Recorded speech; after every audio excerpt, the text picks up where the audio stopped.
आप देख रहे हैं न्यूज यूपी 95। मैं हूं राजेश चतुर्वेदी और हमारे साथ हैं सुमित तिवारी। अभी पिछले दिनों झारखंड और महाराष्ट्र में विधानसभा के चुनाव हुए हैं। हमारे सुमित तिवारी एक ऑफिशियल विजिट में चुनाव को कवर करने के लिए झारखंड की यात्रा पर गए।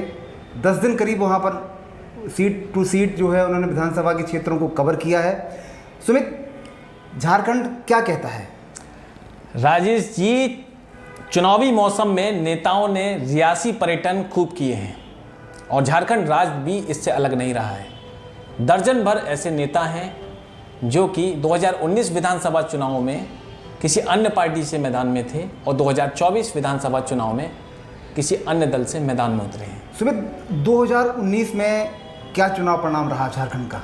राजेश, 2019 विधानसभा चुनाव की बात की जाए तो जो जेएमएम है, जो कि झारखंड मुक्ति मोर्चा, इसको 30 सीटें मिली थी। भारतीय जनता पार्टी को 25 सीटें और रजत को 1 सीट और कांग्रेस 16 सीटों पर थी, जिस पर जेएमएम ने सरकार बनाई थी और हेमंत सोरेन वहाँ के मुख्यमंत्री थे। झारखंड की सीटें कितने रीजन में बटी हैं?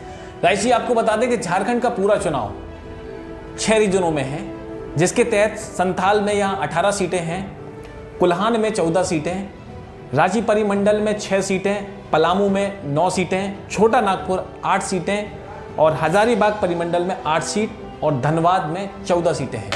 सुमित, आपने कई सीटों पर वहां पर विजिट की है। आपको विनिंग सीटें जो भाजपा की है वो कौन कौन सी लग रही हैं? राइस जी, सबसे पहले मैं बता दूं कि जो पहला चरण था वो 13 नवंबर को था, जिस पर 66% मतदान हुआ है और जो दूसरा चरण है वो 20 नवंबर को हुआ है, जिसमें 68% मतदान हुआ है।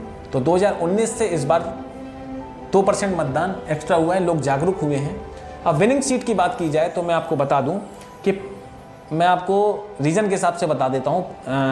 पलामू परिमंडल की बात करता हूं तो पलामू परिमंडल में 9 सीटें हैं, जिस पे हमारा सर्वे 7 सीटों पर भाजपा को दे रहा है। वो सीटें हैं भवनाथपुर, डाटनगंज, पाकी, गुड़वा, विश्रामपुर, मनिका विधानसभा और लातेहार। अगली सीट की ओर बढ़ते हैं राइस जी। अब रांची परिमंडल की बात करते हैं तो रांची परिमंडल में रांची शहर, खिजरी, काके, इसमें बीजेपी है और अन्य 3 सीटों पर महागठबंधन आगे चल रहा है। छोटा नागपुर अगला जो रीजन में आता है राइस जी, आपको बताएं कि उसमें खूंटी, गुमला, लातेहार में 3 सीटों पर भाजपा है और 5 सीटों पर वहां पर गठबंधन आगे चल रहा है। कुल्हान की बात करते हैं राइस जी तो चक्रधर, चाईबासा, जगन्नाथपुर, सरायकला, खरसावा, जमशेदपुर पूर्वी, यहाँ पर 6 सीटों पर भाजपा और अन्य 8 सीटों पर गठबंधन है। आखिरी हजारीबाग की बात की जाए तो हजारीबाग 1, सिमरिया, बरहई, कोडरमा, धनबाद शहर, बोकारो सिटी, सिंदरी और चंदन क्यारी, यहाँ बीजेपी आगे है।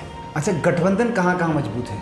तो राइस जी, गठबंधन की बात की जाए तो गठबंधन की महत्वपूर्ण सीट, सबसे महत्वपूर्ण सीट है बरहट, जहाँ से हेमंत सोरेन मैदान पर है। यह सीट गठबंधन अच्छी लीड से चुनाव जीत रही है। इसके साथ गांडे, कल्पना सोरेन यहाँ से मैदान में है।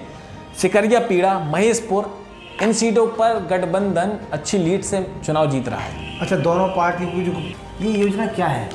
राइस जी, मैं ये योजना के बारे में बता दूं तो इस योजना के तहत में जो महिलाओं को सशक्त बनाने के लिए झारखंड की जो सरकार थी जेएमएम ने 18 वर्ष से लेकर 50 वर्ष तक की आयु की महिलाओं के लिए हर महीने 1,000 रुपये यानी कि सालाना 12,000 रुपये की जो राशि है उनके अकाउंट में डाली जाती थी। पर हर चीज़ का जैसे क्या होता है, कुछ एडवांटेज कुछ डिसएडवांटेज होते हैं। तो इस योजना के जो शुरुआत की गई राइस जी 4 साल के बाद, जब 5वीं साल में सरकार पहुंच गई तब उन्होंने शुरुआत की और इसके बिहाफ में जो ये योजना चालू की गई तो जो लोगों की जनधन योजना के तहत या अन्य योजनाओं के तहत या वृद्धा पेंशन योजना जो भी रहती थी उसमें लोगों की कटौती कर इस योजना को शुरुआत करा दी। तो कहीं ना कहीं इसका प्रभाव भी है और कहीं ना कहीं इसका दुष्प्रभाव भी है। सुमित, भारतीय जनता पार्टी के लिए झारखंड का इलेक्शन काफ़ी महत्व रखता है। तो भाजपा पार्टी ने किस तरीके से वहाँ के लोगों को इस बार अपनी तरफ लुभाने का प्रयास किया है? भारतीय जनता पार्टी ने राजेश जी संकल्प पत्र जारी किया है और बहुत सोच समझ कर यह संकल्प पत्र उनके द्वारा तैयार किया गया है। मैं कुछ मुख्य बिंदु आपको बता दूं कि 2,87,000 सरकारी नौकरियों की बात कही गई है। स्नातक युवाओं को प्रति माह 2,000 रुपये प्रोत्साहन राशि देने की बात की है। जेएसएससी सीजीएल परीक्षा रद्द कर प्रमुख पेपर लीक मामले पर सीबीआई जांच की बात कही गई है। जीआईएसटी के तहत 5 लाख युवाओं को स्किल ट्रेनिंग के लिए 1 लाख रुपए की मदद की बात की गई। और सबसे बड़ी योजना जो उनके द्वारा दी गई है उस सभा में जो वहाँ के प्रभारी हैं शिवराज सिंह चौहान जी के द्वारा बताई गई कि हर माह 11 तारीख को 2100 रुपये 18 वर्ष से 50 वर्ष की बच्चियों को और माताओं बहनों को सशक्त बनाने के लिए देगी। और उन्होंने ये भी कहा कि इस तरह की योजना हम धरातल पर चुनाव के 1 हफ्ते के बाद ही लागू कर देंगे, क्योंकि हमारे मध्य प्रदेश में, क्योंकि वहाँ के वो पूर्व मुख्यमंत्री हैं, वर्तमान में कृषि मंत्री हैं, मध्य प्रदेश में इस तरह की स्कीम चल रही है, वही योजना वो झारखंड में भी लागू करने वाले हैं। अब सुमित, जैसा कि कल झारखंड के परिणाम आने वाले हैं और एग्जिट पोल की भी कई चैनलों में चर्चा चल रही है, आपने चूंकि वहाँ के काफ़ी डिस्ट्रिक्ट कवर किए हैं, तो आपको क्या लगता है विनिंग पार्टी कौन सी होने वाली है?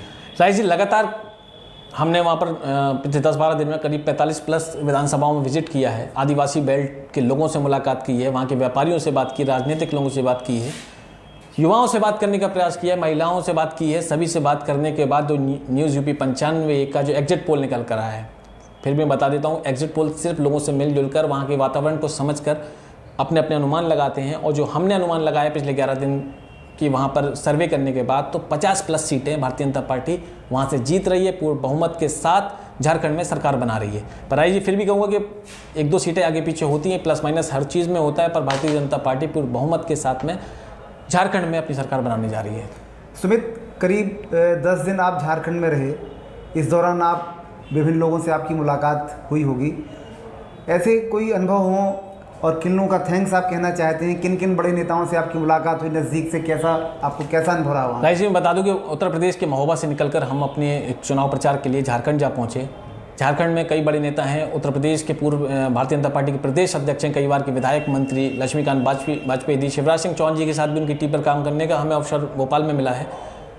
भारतीय जनता पार्टी किसान मोर्चा के राष्ट्रीय मंत्री हैं, सह प्रभारी हैं झारखंड के, रमेश तिवारी जी के साथ में, उनका भी हमें सानिध्य मिला और काफ़ी मदद मिली लोगों के साथ में। और हम बात की जाए गठबंधन की, तो हेमंत सोरेन जो कि मुख्यमंत्री हैं वहाँ के रहे हैं अभी पूर्व में, उनकी टीम के भी हमें काफ़ी सहयोग मिला। और गठबंधन के भी कई नेता ऐसे थे, कल्पना सोरेन हुए, सीता सोरेन, सभी लोगों का साथ मतलब भरपूर तरीके से मिला। वहाँ लोगों के द्वारा जगह जगह जाने पर ऐसी कोई समस्या नहीं हुई। और ख़ास तौर से जो निम्न स्तर पर भी जहाँ तक हम पहुँच सकते थे, हमने पहुँचने का प्रयास किया। आदिवासी बेल्ट जो कि एक ऐसा बेल्ट है, आप समझ सकते हैं कि वहाँ की अभी भी वहाँ पर लोगों ने विकास के नाम पर लोगों को प्रश्न चिन्ह लगा हुआ है। लोग जानते ही नहीं कि आखिरकार विकास होता क्या है, डेवलपमेंट की उनको परिभाषा आज भी नहीं पता होता क्या है। वहाँ तक पहुँचने का प्रयास किया और वहाँ से जाके ये आंकड़े निकाले हैं कि इस बार 50+ सीटों जीतने के साथ भारतीय जनता पार्टी सरकार झारखंड में बनाने जा रही है। और बाकी फैसला जनता का है, जनता ने जिसको वोट दिया वो तो कल सबके सामने आ ही जाएगा।